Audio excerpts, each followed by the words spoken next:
Hello everybody, hope everybody's doing great today. Appreciate those of you watching this video. I hope you enjoy it. And today we're talking about a South Korean series, it's 16 episodes long, called What's Wrong with Secretary Kim. If you've never seen a South Korean show, and you want to see what everybody's talking about, this is a good one to start with. It's like one of their most popular Korean shows out there. And if you're into like rom-coms or office comedies, this is one definitely to check out. What's Wrong with Secretary Kim? It's about Secretary Kim, and one day, she's been a secretary for 9 years underneath the president of the company, or it's the CEO, or anyways, the top dog of the company. And one day, she tells him, "I'm going to quit." Right out of the blue, it's kind of a gut punch for him, and it's kind of about him realizing how important Secretary Kim is to him, somebody he can rely to. He's been able to rely upon, and they start having like a romance. All right, I really killed it there, right? But it's kind of like about their relationship, and you find out it has a lot of South Korean tropes, like the two lead characters. When you watch a South Korean movie, TV shows, about 99% of the time they met as kids at some point, and then we find out that's the case here. Like I said, there's a lot of comedy in this one. It's a funny movie. Your male lead is very arrogant. He's all into himself, which makes him even funny because he's over the top. There's a scene where he's at a party. I think I got the clip of this I'm going to be showing, where he's walking towards these two girls, and these two girls thinks he's going to hit on them. He walks right past them, and he checks himself out into like the reflection of the window, because he's can't believe how good looking he is. So he's arrogant, but he does it in like a funny way. And also, this just came out like I believe in 2016, 2017. If you watch these early Korean shows, the male lead like always mistreats the female lead.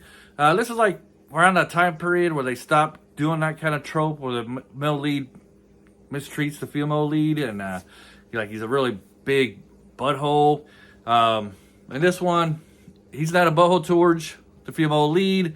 He demands a lot from her for working. He's always working, so she's always working. But very good movie about their relationship. It touches upon trauma. Both of these characters had trauma in their childhoods. They both were kidnapped.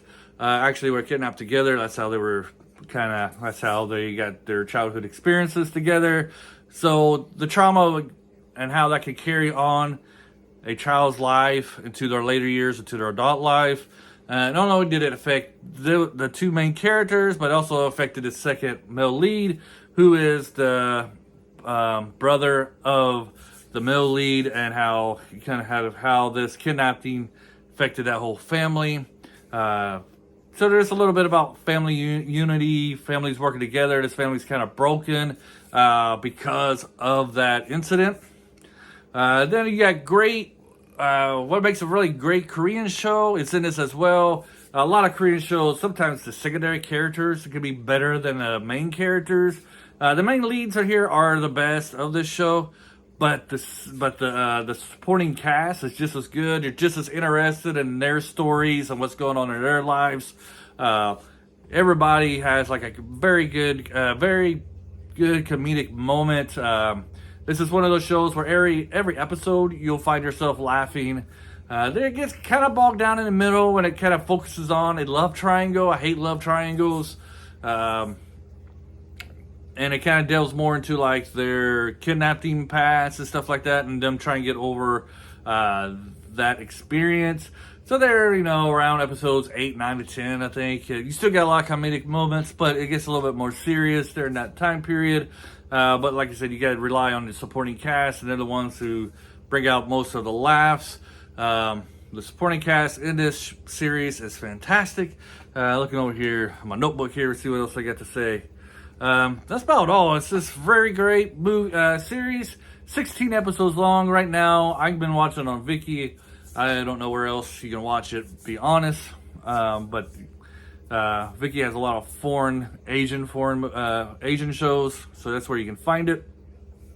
Very entertaining. Like I said, this is probably one of anytime anybody lists like the top 10 comedies from South Korea. This usually is on that list when it comes to romantic comedies, rom-coms, this in general. This show probably introduced a lot of people to South Korean shows, got them into it. It's very good. You know, probably I'm saying is a lot of people watch this one and say, oh, South Korea gets a lot of good shows, and they kind of introduce them to other shows in South Korea. It's that good of a show. The two leads are kind of like big stars over there in that country, and they're very talented as well. So check this one out when you get the time. Hope everyone has a great day, and until next time, bye.